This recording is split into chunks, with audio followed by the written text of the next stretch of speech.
I almost felt paralyzed.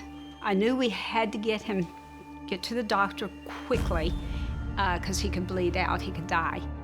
Mike and Brenda Scott live on a historic farm just outside Nashville, Tennessee.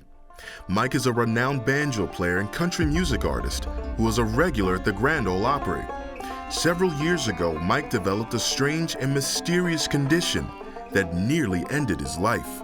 I was out mowing, and some of the areas I've got some briars and a few things, and had a few briar scratches and stuff. I come in the house and I started noticing some speckles, like little spots all over, and then started seeing some on my neck. He wasn't too concerned about it, although it was looking worse, by the minute. Then he showed me his tongue, and then when I got a close look at his tongue, that was frightening. Unsure of what was going on, Brenda rushed Mike to the ER. Doctors soon determined Mike's platelet count had dropped to a life-threatening level of 175.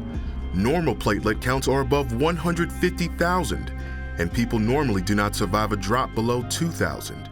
The oncologist told us that, he's lucky to be alive. Mike was at risk of bleeding to death internally. He received a blood transfusion that kept him alive, but made tests for what was causing his condition inconclusive.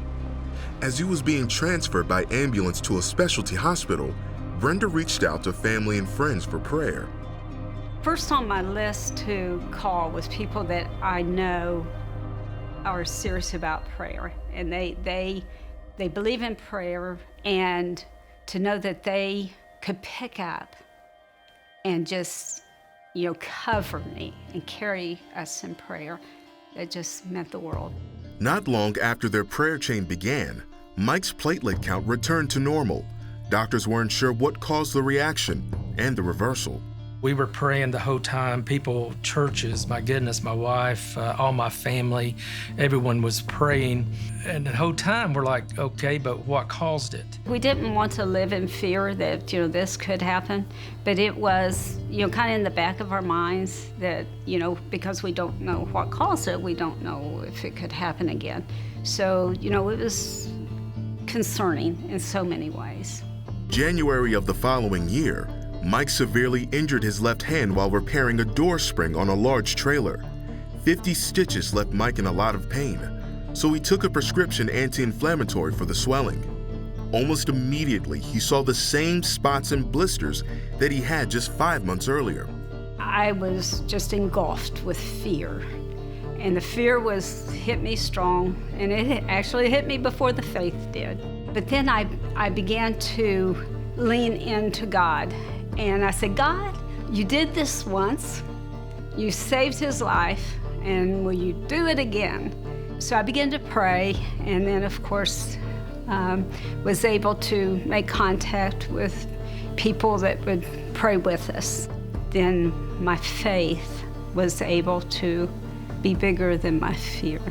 Mike was rushed to the hospital a second time. Once again, a large prayer chain developed on his behalf, pleading for his life and for answers. Here we are again. We're right back here at this again. And I said, God, this is yours. You're going to you did it once, you can do it again. New blood tests revealed that both of Mike's medical emergencies were due to an allergic reaction to Lodine, found in his anti-inflammatory medication. And then my doctor, he finally come in and he said, well, Mr. Mike, he said, now we know what has caused this. And he said, you don't want to ever take these again. And I said, no kidding.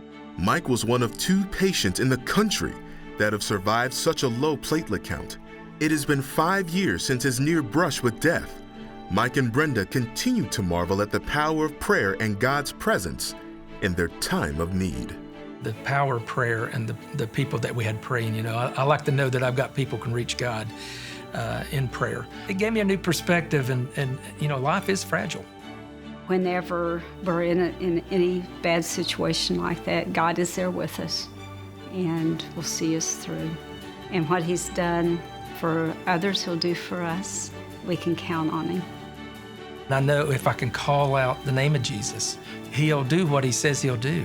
It might not be in our timing all the time. Isaiah 43:2, He says, I will not only set you free, but I will see you through. And in that, he saw me through, not once, but he saw me through twice.